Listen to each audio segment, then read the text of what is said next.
Real Talk, a unique new series that gives a voice to the youth in our community. Wish TV is proud to partner with youth agencies throughout Indianapolis, giving them a chance to be heard.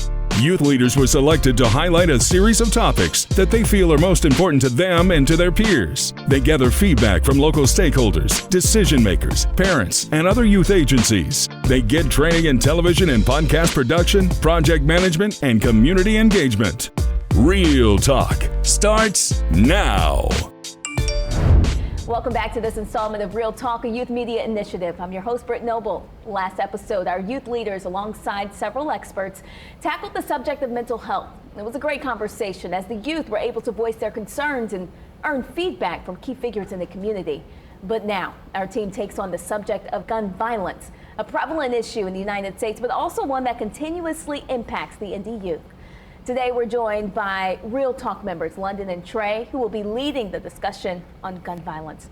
Tell us what made you get to this topic here today. We wanted to be able to reach the stakeholders and the legislators. There's no reason why 18-year-olds should be toting a gun. And we see on the streets every day 16-year-olds, 17-year-olds holding a gun, and those 18-year-olds are giving those other people guns, and that's unacceptable. We should not be seeing that. We see gun violence going on every single day, young people dying, but this couldn't happen if they did not let the youth hold guns, and it's all because of the law where you can tote a gun, so that's unacceptable. Not everybody should be able to have a gun. There should be rules and regulations on who should be able to have a gun and procedures.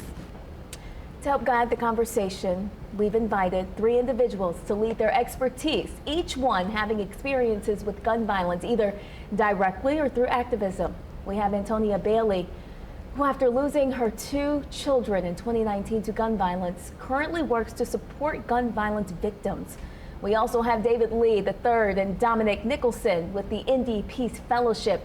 And in our audience, we have youth from all across the city here to engage in the conversation with our Real Talk team and the panel. Thank you for joining us. Over the past 2 weekends, our Real Talk team spoke with community leaders and fellow youth regarding gun violence. Let's see what they had to say. It's time for Real Talk, gun violence. You know, and I'll say this, I think one thing that I struggle with, particularly in our community, I've lived here my whole life, and I grew up at 29th and Boulevard, so I didn't always, live in a nice neighborhood where things were nice, right? But one thing I've struggled with in our community, and it's been like this forever, is our appetite for better lack of words, dysfunction is just incredible. I go home and no fault to the media. I used to be a PIL, so I think what you're doing here is what people care about. But unfortunately, what our media here in Indianapolis focuses on, and you can watch the news tonight, and the first few minutes is all about the shootings. Yeah. It's not that I don't think people should know. I do. I think people should know when people are shot and killed. I just don't think that it should cover the first few minutes of a newscast where, you got your most viewers and the first few minutes is all about the shootings, right? And little about education, little about sports, and little about weather. Now, I go to Charlotte, for example, another market. It's not that they don't have shootings, but very rarely do you see shootings at the first of the newscast. Yeah. It's all about education, technology, and all these other things. Then it comes, oh, by the way, we had a shooting. But for whatever reason, Indianapolis, that seems to be what we as a community want the media to show. And that only just proliferates that issue in our community. It's normalized here. It's normal. We don't even think about it anymore. Desensitization. That's exactly right. I think a lot of our kids are hurting. I don't think we have any programs, intentional programs in place in our schools that deal with grief and trauma. It's become so normalized, gun violence, violence in general in our communities. It's so normalized now. So kids are seeing it on social media, it's happening in their homes, it's happening in their communities, and they're just dealing with it. And we've gotten to a point in society where we know that kids are just dealing with it, but they're not. They're internalizing. They're internalizing that trauma. That trauma becomes anger, becomes aggression, and then we see it now manifesting itself in an ugly way. The worst thing that you see is anytime you see young kids involved in gun violence.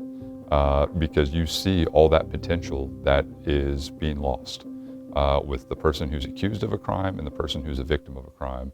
You know that those lives are forever impacted by those events. And I feel very fortunate. I get to go out in the community and I see all the potential out there, and I see all these great kids who have all these amazing things that they could do to make the city of Indianapolis and the state of Indiana the best in the country. But we're losing that potential because of gun violence. And that's what really truly breaks your heart, is you just see so many people who, if they would just put down that gun, have a whole life ahead of them where they were going to do great things for not only themselves and their family, but our community as a whole. And they're losing that because they're giving in to the temptation of gun violence. Yeah, I mean, it's tough. I mean, it's, oftentimes when I go to the scenes of these homicides, they're, young men and women that look like you and I. And oftentimes who my detectives are going after for that shooting look like you and I. So the vast majority of our shootings involve African-American males between, again, that 18 to 34-year-old age range. Over 70%, nearly 80% of our shootings are black males. And it's concerning. And it's been that way since I've been on this police department. And it's that way in many big cities. Yeah. Gun violence disproportionately impacts people that look just like you and I. There are a number of factors that lead to gun violence. But I will say this, gun violence in general, is learned. It's not something you're born with.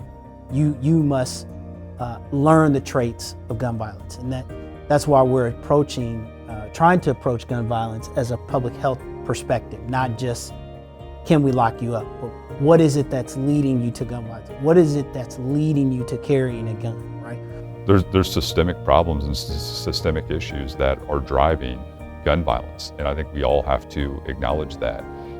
It's more than just one individual case and one individual pull of the trigger. There are so many other issues that impact people's ability or impact these conversations about when gun violence occurs. We deal a lot with individuals who are struggling with housing. We deal a lot with individuals who are struggling with mental health, who are dealing with substance use issues. When it comes to kids, we deal with a lot of kids who don't have great adults involved in their life. And you have all these different systems that were designed to try to help those kids that maybe don't always rise to the challenge of the needs that those kids have. And so we have to look at this problem and understand that there's a lot of systemic things that gets us to that place where people become involved in gun violence. This doesn't happen overnight. This happens because there was a consistent pattern. And what can we do when we have these intervention points to better rise to the challenge? How can our schools be better? How can DCS be better? How can law enforcement be better when we have these interactions with people so we can keep them out of the criminal justice system and keep them away from violence? It's not one issue, it's a bunch of issues, and there are systematic problems, but we have to be willing to work together to try to come to solutions to how we can improve these systems so we're not letting kids down. We need to stop asking the kids to come to us and give us the solutions. Let's start going to the kids in their spaces. Find out where our kids are congregating and go to their spaces. Bring some of these meetings, or stop having all these panels where adults are talking. I think we're doing too much talking around our kids, about our kids, and not bringing our kids to the table. And sometimes you have to really go into some of these neighborhoods and get with some of these mentoring programs who have relationships with those kids who are actually perpetrators of the crime. I think sometimes our youth panels are compromised of kids who are really not in those situations. So they know about social media, they know about some of the music, but we need to get some of these kids who are hesitant to talk to people that they don't have relationships with. So connect with some of the mentoring programs or adults who have relationships with kids who are on juvenile probation, kids who are actively involved in these crimes. Let them come to the table. Let them come to the table and make sure that they know their voices are important. Because I don't think our kids know that their voices are important. I don't think they feel like they're being heard. So in their minds, if you're not going to hear me in the way that I talk, then watch this. And I think we're seeing that manifest in our communities in a really ugly way. As we mentioned at the top of the show, we're joined by an audience made up of area youth and experts who've been watching and listening patiently. I think it's time we brought them into the conversation, but before we continue, here's a quick look at the Real Talk podcast, available now on the All Indiana Podcast Network. From From the All Indiana Podcast Network, this is Real Talk, no strings attached. The podcast brought to you by the youth of Indianapolis, using this platform and their voice to touch on vital topics they believe impact their communities. Here's the Real Talk team for some real talk, no strings attached.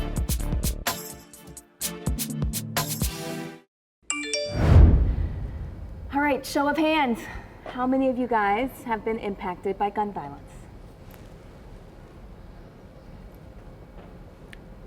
How many of you know someone under the age of 18 who's lost their life to gun violence?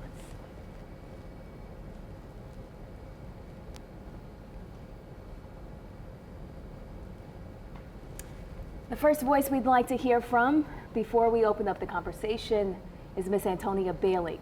We first introduced her at the top of the show as one of today's panel members. She has a very personal connection to this topic. So, Antonia, if you could share your story. Well, I'm a single mother of 3 beautiful, intelligent children. The morning of August 23rd, 2019, I lost my 2 older children while they were in the process of getting ready for school. Nicholas, he was 16 at the time. Ashlyn, she was 15 at the time.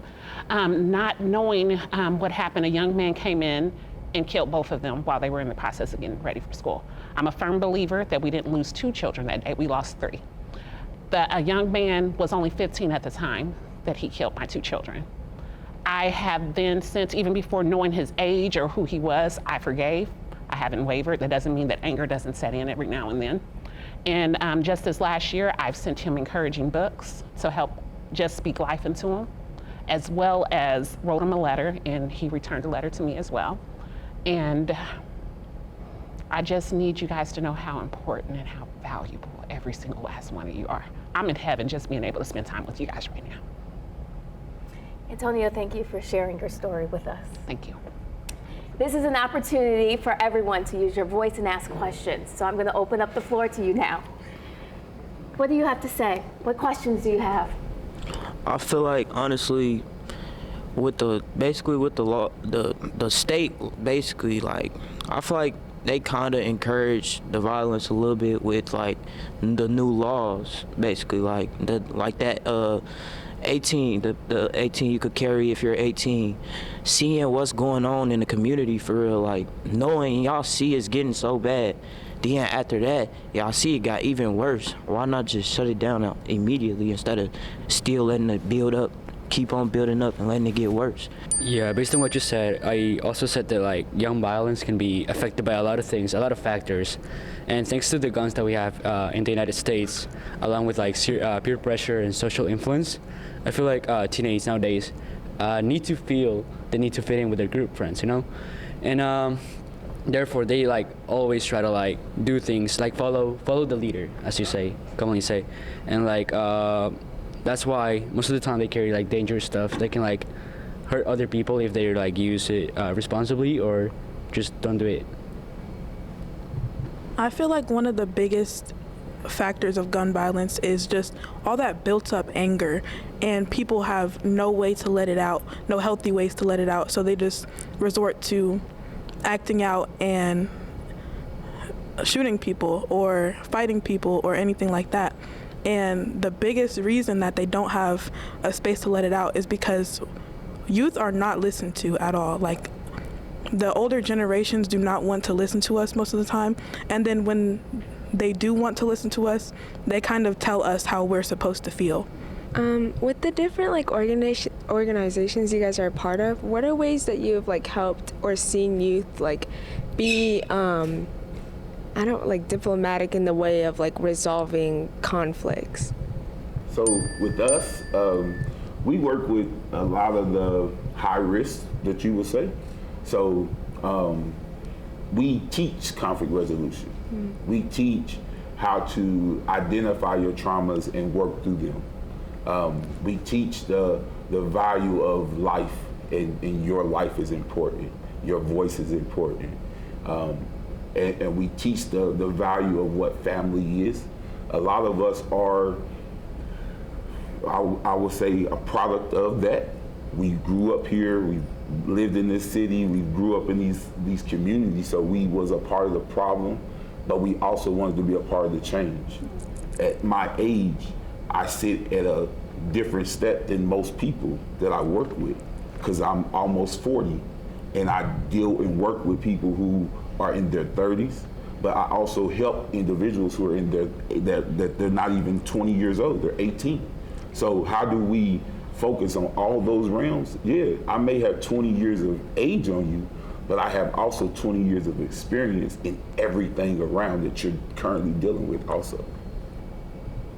So I actually have something. So I like what you brought up about your experience, what you was brought up. Do you feel like those same youth that you encountered, do you feel like they've almost lost hope in society? The different schools that I go to and speak to, and I like to observe energy. A lot of our youth have lost hope, and they've even said it themselves. So that's why I like to speak life. And the thing is, I'm not just talking words, I mean it. And to even know more so that, I mean, I've been able to speak life into the young man that tore my life apart. So I mean it. All y'all my babies. And I'm not just saying it, I don't play about my babies. I have a question for you all, but piggybacking off what you asked, it doesn't really relate to gun violence, but I did it a lot during my childhood, but I was being somebody instead of creating somebody that I wanted to be. I wanted to be Drake, I wanted to be Kendrick, I wanted to be all these rappers and guys, but I'll never be them because I was never meant to be them. And I was always meant to create my own destiny. And the more that parents and the more that adults instill that in our generation, the more light that we give to our generation. It doesn't mean that we're going to change tomorrow, but it doesn't mean that we didn't give them a chance. It doesn't mean that we didn't give up on them. It doesn't mean that they're not a lost cause anymore. We gave them hope. We gave them life by just saying, hey, you can be somebody that nobody ever meant, nobody ever knew that it was going to be. You could be somebody different. And I'm glad that you're finally finding your voice and wanting to take confidence in yourself to be you. But a lot of parents don't even know that they're tearing down your dreams as you're building them up. Some kids haven't even heard their name. They're all types of cuss words directed towards them as opposed to the name that they gave them.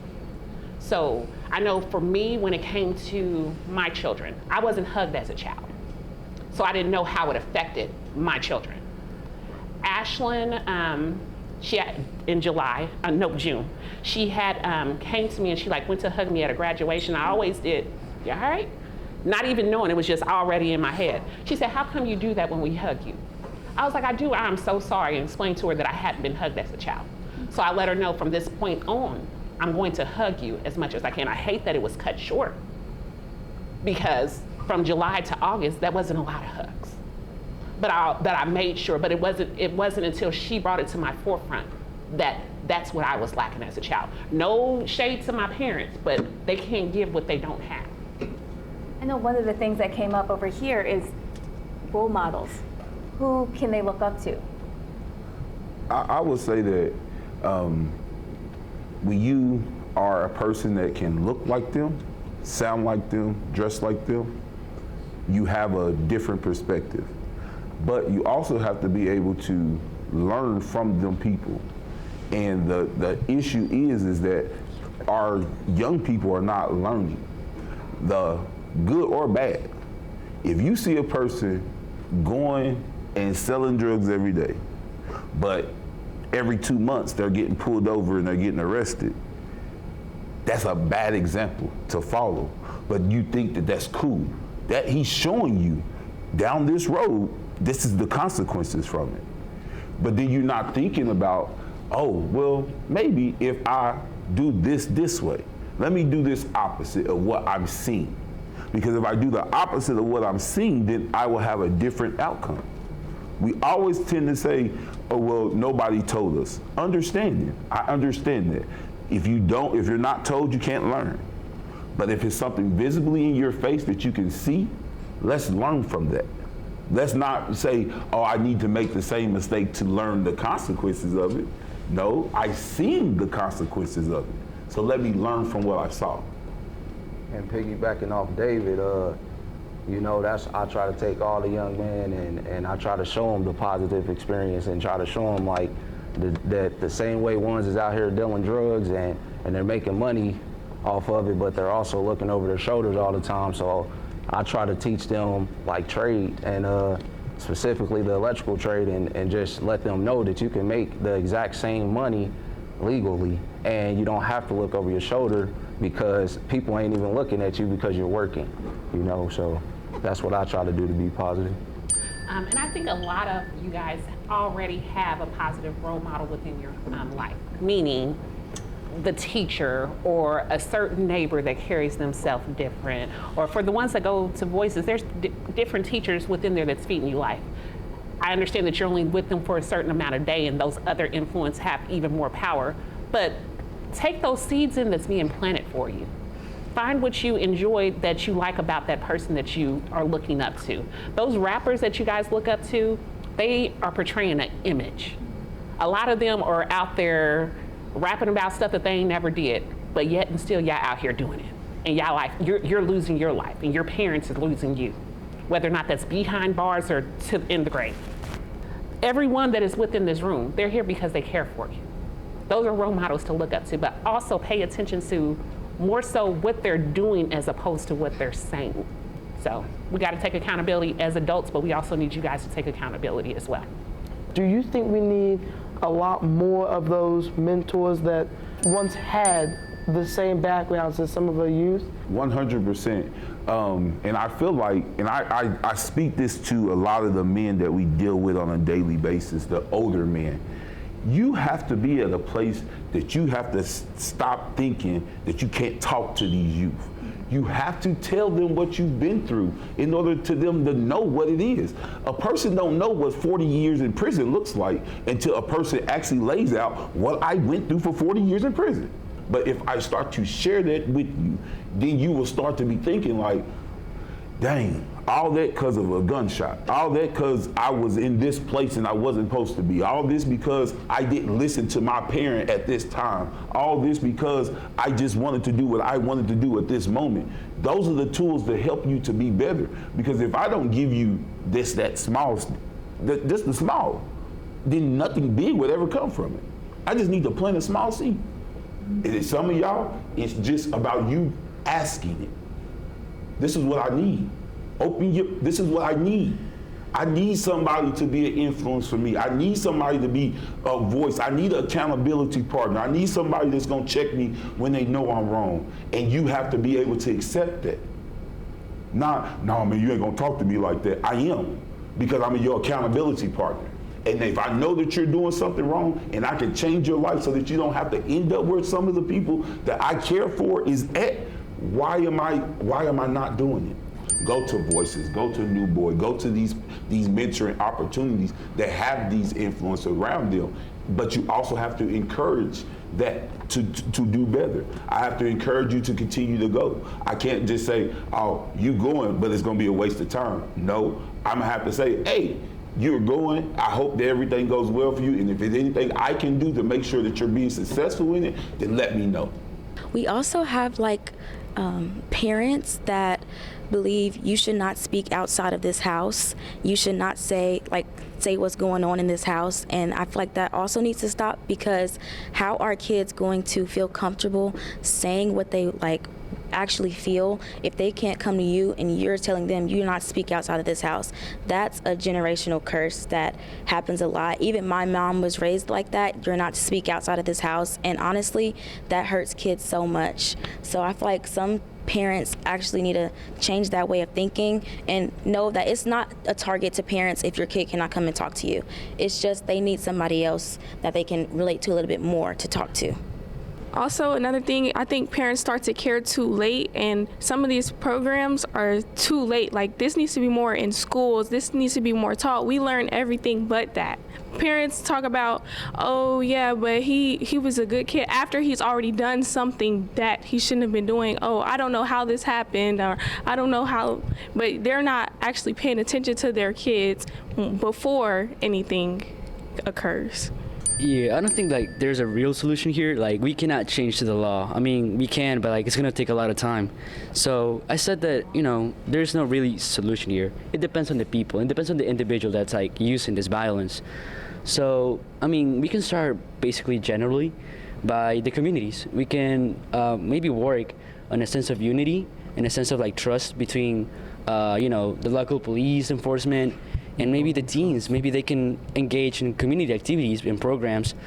For example, they can just, learn about self-mechanism, defense, and stuff like that.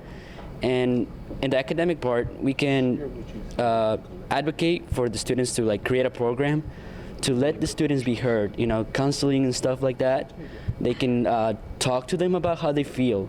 Because as you said earlier, feelings and everything else, friends and stuff like that, really impact how you act and behave. And I think another issue, like for the cause, is not knowing who your real friends are. Like we were talking about this before, but if people don't know how to recognize, like how to spot a friend, like someone that really looks out for you, someone that wants the best for you, and someone that helps you on your journey, whatever that is, then they're just gonna do irrational things like pick up a gun and just find a negative friend group or someone that pushes you to do the wrong things. But I think it starts in school and at home. You have to teach your kids how to find your real friends and people that they should be associated with. So I hear all this unity and stuff, but I do agree with what you said about it start at home, because it really do start at home. Yeah, I hear all the groups and stuff, like people outside and stuff, like, because most of these young people, when they pick up a gun, it's about the group they with and the people they around that they see with the guns that's older than them. But when it come down to it, I really look at the parents. Because why your son outside with these boys without these guns? You don't see him outside with all these boys? You got him outside, you don't know where he at, you don't know who he with. So when it come down to it, I'm looking at the parents when it come down to it, because this your child. He out here doing his action, what he want to do, but you his parent. You should be making sure he doing what he supposed to be doing. I just want to say, for a solution, all of us just need to come together as a community, have conversation like this, you feel me, and, speak heart to heart, you feel me? That's all I got to say, for real. I would say it starts in the communities. We got to meet ones where they are, and we can't be waiting for them to come to us all the time. We got to get out here and find them and lead them to what they need, where they need to be. And I think that's the start right there. Yes. I think it's an onion layer effect, because there's so many different traumas that we have to deal with. It's not from go from straight from A through C. Sometimes you might have to go back down to P, Q. You got to jump around to be able to help heal. But we need all hands on deck. To make changes, you have to be a part of the change. We learned the other day that your voices are heard. They give you guys platforms to have your voices shared. So if your schools aren't hearing you, your principals aren't hearing you, the school board has to listen to you. Mm-hmm. If your senators and your congressmen are not listening to you, the legislation has to listen to you. So they give you platforms, they give you time frames, and all you have to do is be diligent enough to learn when these times are, and then go and share. And then if they don't listen, you guys be the reason that they're out of their seats, and get somebody else that will listen to you guys who will benefit about the change that you guys are trying to implement. This has been an excellent conversation. Thank you all for being open and vulnerable. And London and Trey, we appreciate you for leading this conversation. I know that you guys have been planning an upcoming event.